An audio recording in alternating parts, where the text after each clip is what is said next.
Namaste, all. Welcome back to Ripples in the Sand, the podcast brought to you by the folks at Drifting Sands Haibun, where we invite Haibun poets who have appeared in the journal to both read and discuss their poetry. This is your host, Sangita Kalarikil. To our regular listeners, thank you so much for supporting us. Hope you have subscribed to our YouTube channel and hit the notification bell. Please like, love, comment, share, and spread the word of haikai poetry to your friends. Today, we have a treat for you. We have in our studio Dr. Anna Cates.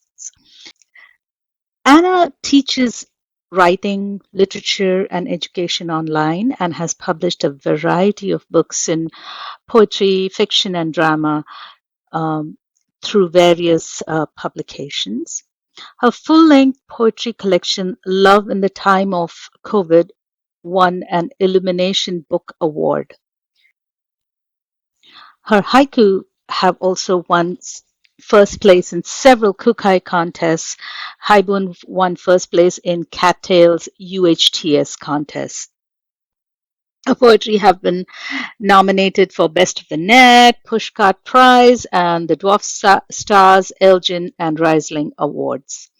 She's a cat lover and lives with her two beautiful kitties, Freddie and Fifi. The fantastic part about today's podcast is that all the poems were first published in Drifting Sands Haibun. Welcome, Anna. It's a dreary Midwestern day today, gloomy and rainy, very droll. So I am really waiting for my treat to listen to the wonderful reading of your poems. How have you been this summer? I've been good. I've had a pretty good victory garden this summer. Lots of summer Ooh, squash, lots of zucchini, some melons, cucumbers, okra, perfect. Ooh, and a lot of, okra. yeah. So Wow. I've been eating my vegetables and taking a walk daily and Oh, trying to be a positive person and spiritual and all that. yeah. Yeah. This summer has been very hot, so my veggies are not doing that good. They're like Well, pretty we suffering a little bit. We had a lot of rain in my neck of the Oh, woods, so you we've had a did? very moist summer, and usually the leaves start to turn already at this time, but they're hanging on to their green a little more than typical because of all the moisture that we've had this Right. season. And hopefully that also means that the fall is stretched out and you can see color more. That would be great, Oh, isn't it? yes. Well, I love fall, and I'm really looking forward to fall, and it's right around the bend, so I can't wait. Yeah. Yeah. So you're going to start us off with a trip for us down the rabbit hole with Alice. Is Yes. there is there anything about the background of this haibun that our listeners should know about? Well, I just have been influenced by Lewis Carroll's two most famous works, and I find that I started kind of developing a series of poems where I would use use those texts thematically and provide allusions in there to those Hmm. works. So this is just one of a series on that toward that end. Okay, super. So let's hear it. Alice? Okay, Alice. She longed to live in that magical world where the white rabbit roamed, to peer in the wishing well, wafting its cool draught, to know that wishes can come true. But the old folks, misunderstanding her silly dreams, scoffed at her ideas, telling her to think more sensible thoughts. At that, she wept. Yet dreams are magic to those who truly believe. She planted a tree from the magical seeds of her mind, and it grew. Rising and billowing, it grew, erupting with seeds of its own. Wind scattered the seeds, near and far. She also grew, with her garden, then her forest, into a woman, and there thrived many a wild thing. Yet it was never too cold or damp, and fireflies played their part, making the darkness bright. Long after the old woman died, legend spoke of a cobblestone well, mossy and crumbly, deep within the forest, and a voice that haunted those miles. Come, child, she calls, her voice young again, like the apple trees that bloom anew each spring. Come to my well, come dream with me. Prayer stone, warmed by her hand, sound of water. So beautiful, and so you read so beautifully. Thank you.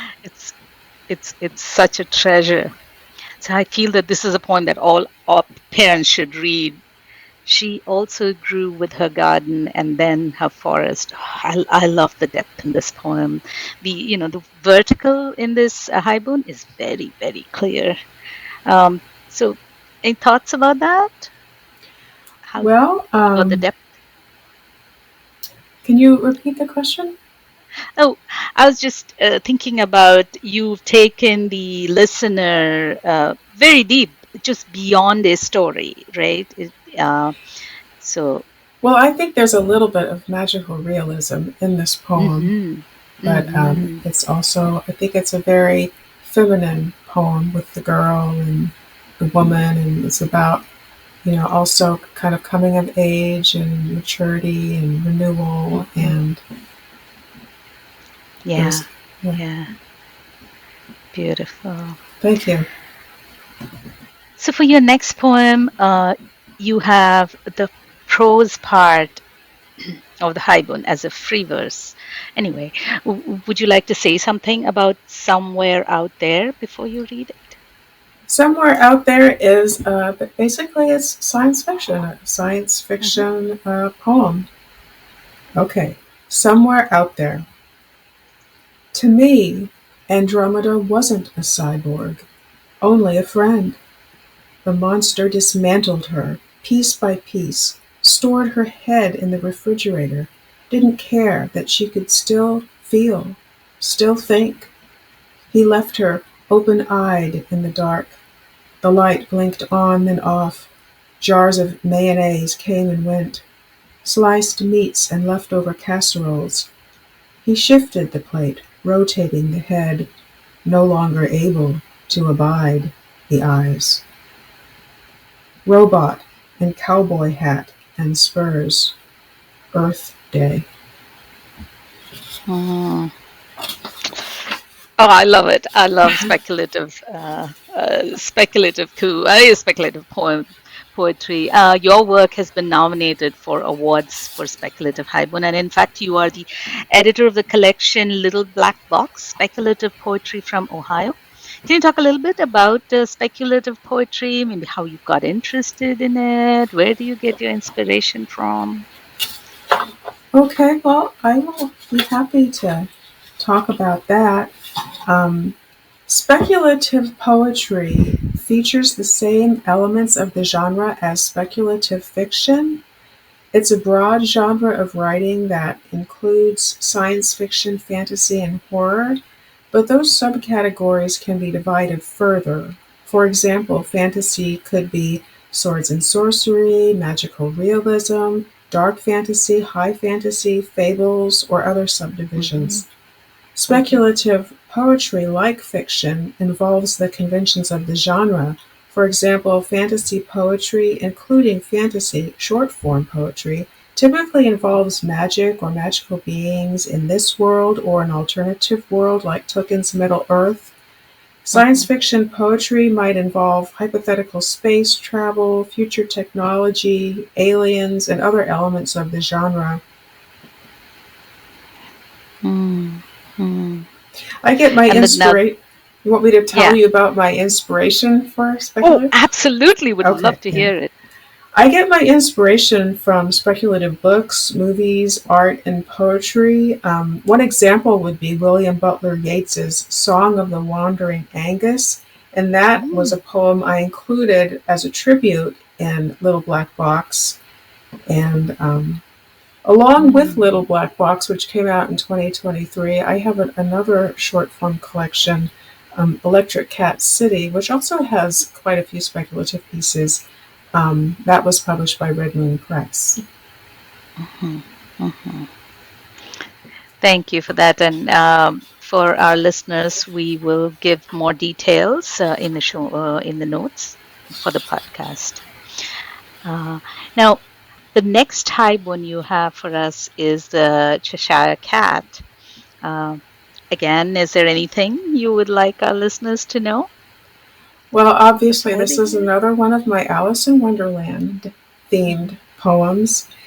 And it also is about the, the conflict between Ukraine and Russia. Yeah. So that was the context that I was thinking of when I wrote it. Okay, let's Shall I hear it. begin? Yes, please. The Cheshire Cat. I don't like the looks of it, said the K. However, it may kiss my hand if it likes. I'd rather not, the cat remarked. Lewis Carroll, Alice in Wonderland. Some say you have to play your cards right. Others, the cards you're dealt determine all. Some see a descending order, chain of being. King, queen, jack, joker wild, the rest, the masses, just numbers, numbers, statistics. I'm a statistic now. I've said that before about doleful this or that, getting cancer or whatnot. But on brighter days, I even imagine within the cards some wonderland. Clubs, spades, diamonds, hearts, they bear their own symbolism. The Queen of Hearts, cliché. Some simply see the innate fragility inherent in a house of cards. No matter how full, how sad, it always topples in the end. Belly of the tank. Two soldiers and a demon playing Durak. And Durak is a traditional Russian card game. Hmm. Hmm. Actually, I think that this center is perfect. Oh, what a capstone for your Haibun. I'm not a card player, so I did look up this word Durak. I did Google it, and I thought, oh, it's perfect. Um, so in today's selection, this title, uh, is that a title, a nod to your love for cats? The Cheshire Cat? Yeah, Well, the Cheshire Cat is one of the characters yeah, in I know. Alice in Wonderland. But yes, I also like cats, and I have some of my poems are kind of like pro cat poems, and so it does fit in with that theme, Yes. which is So, in which of Electric, which is in Electric so, Cat City. I was mentioning. Go ahead. mm-hmm. So which of Carol's works is your favorite? Fiction works, I Um, mean, not his mathematical works. I like both of Carol's most famous works, Alice's Adventures in Wonderland and Through Hmm. the Looking Glass. To me, these Hmm. works seem very fantastical, and I like fantasy, though some scholars consider them to be in a genre called literary nonsense. Well, I also have a streak of nonsense in me. For some reason, Carol's works have inspired a number of my poems, and maybe someday I'll publish a whole collection of them because there are That so would be many. great. Yeah, good to hear that. We look forward to that. Hmm. Thank So, you. this thing about the title brings me to a question that I've often mulled on and got different answers from different experts. So, what do you Mhm. think is the role of a title in a haibun? I mean, Okay. The title of a Haven is very important. The poet has to get it just right. In my introduction to short form poetry in my collection, Love in the Time of COVID, which won an Illumination Book Award, I explain it this way. The title, haiku, and prose sections of a Haven are meant to harmonize with each other but not repeat each other's diction. mm, So, unlike free verse or other forms of poetry, The title of a haibun is not supposed to repeat the diction of the rest of the poem. The title, prose section, and haiku portion should complement each other but be distinct. That can be Mm. challenging. A bad title can break an otherwise good haven, so the poet must be careful. Right, right. Mm. So now to another one of my favorite questions for Haibunias. Haiku first or prose first? Okay. Well, generally for me, the prose comes first. Most of my published haibun, or not most, but many of my published haibun were first free verse poems that I queried initially as such. Then, after a Uh-huh. rejection or two, I revised, rearranged the lines into prose blocks, added one or more haiku or a tanka, and queried to a Mm-hmm. short form publisher. Any kind of writing, including poetry, can involve trial and error, ample revision, and definitely a fair amount of rejection before the final step in the writing process, publication, can occur. Sometimes my haven begin as a writing prompt that I rework into a prose section, and then I Mm. select the haiku portion from a file I keep just of that form. So again, I usually derive at the prose section first. Mm. Okay, I see. Oh, but different people have different, styles. So there Yes, are if some folks. people do it the other way, there's nothing wrong with that. Oh, However you yeah. get there is just get there if you So can. yeah, yeah. So long as the final work is wonderful, right? So the next one you have for us is a tanka prose. And what do you think is the difference between a haibun and a tanka prose, other than the fact that there is a haiku or a senryu in the haibun and a tanka in the tanka prose? I mean, does it have to do with lyrics or anything? The reason I ask is, in my mind, tanka is more lyrical than haiku.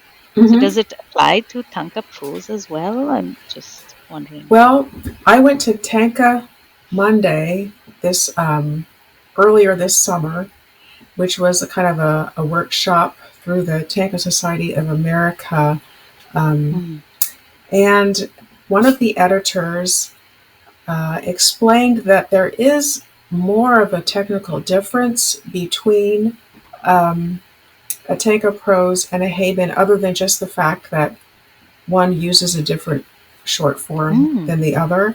But in terms of uh-huh. my own writing process, I have always thought of it as more just, one has haiku and the Mm, other has tanka. I mhm, have always kind of embraced it that way.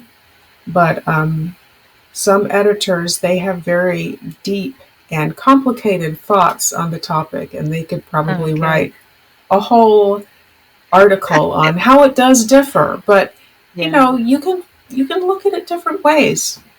yeah. True, true, true. So, do you like to read I Guns? do. Thank you. Guns. Where do you keep yours? A social worker once asked me. I've never owned one, I relayed quite honestly, but nobody needs to know that. I own three, my friend Sharon says, and they're all loaded. I was raised a Quaker, I reply. You graduated from police academy. You have a master's degree in criminology. You had special training in hiring and handling firearms, and you learned how to exercise all that brutality, I jest. My friend Tom shows me the bullet holes in his barn door where he practiced shot one uneventful afternoon. Maybe you should get one, he offers. Perhaps I will, I say. Raccoons can be incredibly destructive pests. Mass shooting. Bouquets pile against a chain link fence. More senseless rounds usher in the morning. Ah, this is so profound. This must have been one tough topic to write on, isn't it? Yeah, yeah. Hmm. So, your next poem is another deep one with prose rooted in free verse. So, is there anything our listeners should know about this I before wrote we? it in response to a submission call.